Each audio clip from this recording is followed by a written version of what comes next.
So, what does it really take to animate like one of the top YouTubers? Well, today we're pulling back the curtain on the entire creative process of the super popular creator, Pewmation. Let's dive right into his personal blueprint for making these incredible animated videos. Now, you should know, this isn't just some random tutorial. Piyumation himself actually said, and the Hindi on screen basically translates to, making this video is a little risky for me. It's definitely going to affect my channel's algorithm. The fact that he shared his secrets anyway, that tells you just how valuable this information really is. And that brings us to the big question, the one he asks right here. So, how is a video like a top YouTuber's actually made? Well, Pewmation breaks his entire workflow down into three main stages, and we are going to walk through every single step together. And it all starts here, in section 1, video preparation. You know, before a single frame even gets drawn, there's a huge amount of planning that has to happen. This is the foundation that absolutely everything else is built on. And check out how structured this pre-production phase is. It all kicks off with the main idea, the topic and the thumbnail. From there, you write the script, you record your voiceover, and only then do you start thinking visually with the storyboard. So what exactly is a storyboard? Well, think of it kind of like a comic book version of your video. It's just a bunch of rough sketches of every single scene. And Pewmation says it's crucial for two reasons. One, it gives you total clarity on what you're making, and two, it helps you track your progress along the way. He thinks it's so important that he gives this funny warning, which pretty much translates to, it's essential to make this. Because if you don't, after a few days, your situation is going to look like this. And then his video cuts to a scene of just complete chaos. So yeah, the message is loud and clear. Do not skip the storyboard. Okay, so with our plan locked in, we can move on to the part everyone's been waiting for, section 2, the magic of animation. This is where that script and the storyboard sketches really start coming to life. But hold on, before you can jump in, Pewmation says you need two basic things. First, you need to know your way around your animation app. He uses Ibis Paint X. And second, you need at least some basic drawing skills to get your ideas out. Now here's a pro tip for staying organized. For every single thing he creates, whether it's a character or a background, he uses this specific layer setup. See, the base color is at the very bottom, shadows and highlights go in the middle, and the clean, final outline sits right on top. This keeps the whole workflow neat and tidy.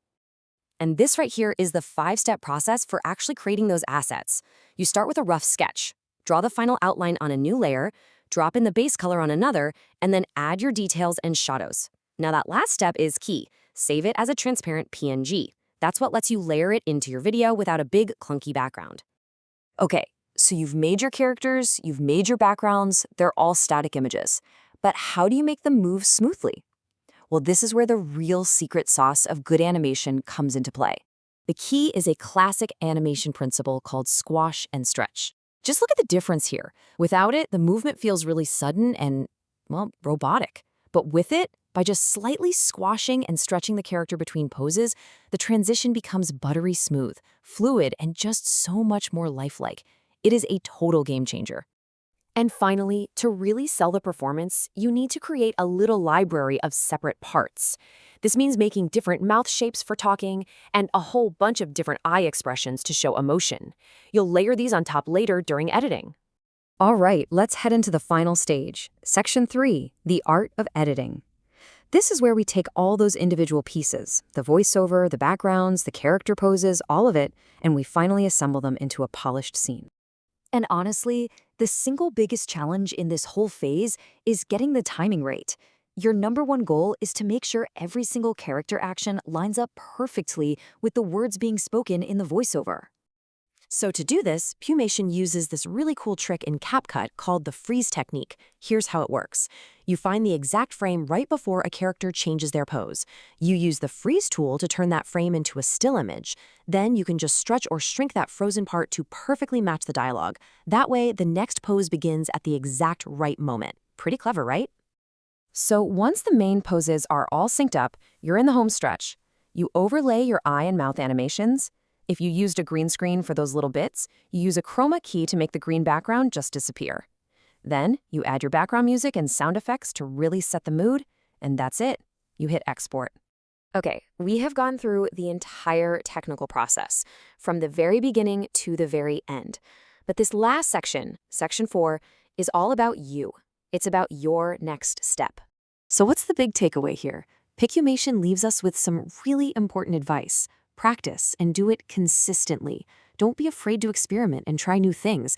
And he's honest about it. He says it's going to be difficult at first, but he promises that if you stick with it, over time, the whole process just gets clearer and clearer.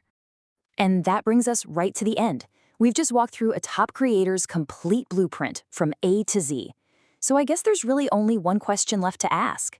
Now that you know the process, what's the first story you're going to tell?